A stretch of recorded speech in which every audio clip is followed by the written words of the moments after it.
Selamat pagi semuanya, selamat sore di Indonesia. Selamat hari kelahiran Pancasila. Salam dari Jerman, saya lagi di Jerman di Frankfurt mengikuti pameran IMAX, pameran khusus para penyelenggara, event organizer, PCO, venue owner dan lain-lain. Dalam kesempatan ini guys, saya ingin menyampaikan atau mendownload salah satu video dari adik saya Timo Scheunemann, Coach Timo, yang mengulas tentang Pancasila, khususnya sila 1 sampai sila 5. Coba kalian dengarkan baik-baik dan perhatikan, isinya sangat-sangat bermanfaat dan sangat-sangat bagus. Sekali lagi, salam dari Jerman. Salam Pancasila. Luar biasa ya, hari ini hari Pancasila. Saya mau share sedikit tentang Pancasila, bagaimana Pancasila itu luar biasa. Dari sisi pemilihan kata, dari sisi nilainya tentu saja, tapi juga dari sisi penempatan sila-silanya. Ya, ini pandangan saya sendiri, interpretasi saya sendiri, karena dimulai dari dulu saya suka salah antara sila kedua sama sila keempat, suka tertukar gitu kan. Jadi saya kemudian mengingatkan diri sendiri dengan cara seperti ini. Ya, pertama, ketuhanan yang Maha Esa. Kenapa ini harus di awal? Karena memang Tuhan itu dasar dari segalanya, dasar dari moralitas, dasar juga dari tujuan hidup. Apa arti hidup ini kalau tidak ada Tuhan, seperti itu. Nah, kemudian yang saya suka juga adalah pemilihan kata Esa. Bisa diinterpretasikan oleh masing-masing kepercayaan dengan cara mereka sendiri-sendiri.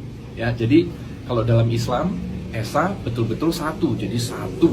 Ya, satu Tuhan.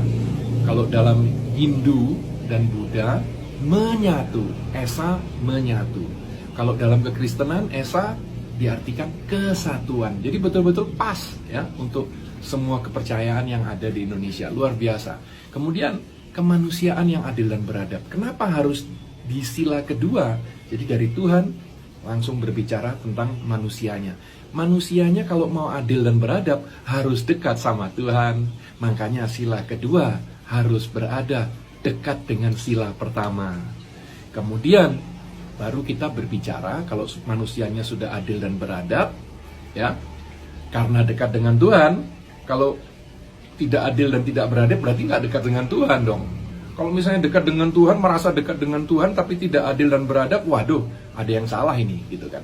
Nah, kalau sudah adil dan beradab, kita bisa berbicara tentang nomor 3, persatuan Indonesia. Karena kalau tidak adil, tidak beradab, waduh, sulit menyatukan, gitu kan, kepentingan masing-masing agama, masing-masing suku dan pulau-pulau yang begitu luar biasa banyak di Indonesia. Oke, kenapa persatuan Indonesia ada di tengah? Ya, betul-betul nomor 3 kan, 2 di kiri, 2 di kanan, gitu kan. Karena menyatukan, persatuan Indonesia bukan hanya menyatukan Pancasila, ya, berada di tengah, gitu ya, cocok. Tapi kalau tidak ada persatuan Indonesia, ya tidak ada Indonesia, gitu kan. Jadi menurut saya luar biasa bahwa persatuan Indonesia itu ada di tengah. Dari situlah kita masuk ke sila keempat tentang demokrasi ala Indonesia. Kerakyatan yang dipimpin oleh hikmat kebijaksanaan dalam permusyawaratan perwakilan. Jadi dengan kata lain, demokrasi ala Indonesia yang tidak menyampingkan nilai-nilai leluhur kita, gitu. Karena kalau kita lihat leluhur Indonesia, mereka welcome pada semua bangsa. Silakan, monggo datang. Tapi jangan sampai mengganggu. Jadi yang ada di Indonesia itu sebenarnya bukan WNI, WNA, bukan suku A, suku B, suku C, bukan agama A, B, C, D, bukan etnis ini, etnis itu, bukan. Hanya ada 2 sebenarnya. Orang-orang yang membantu Indonesia membangun, atau orang-orang yang merusak Indonesia, mengganggu Indonesia. Hanya ada 2 macam orang di Indonesia.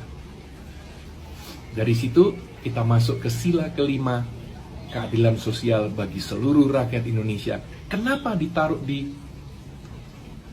posisi kelima? Karena ini adalah tujuan dari berbangsa dan bertanah air, supaya kita semua merasakan keadilan sosial yang merata untuk kita semua. Itu adalah tujuan daripada adanya Indonesia.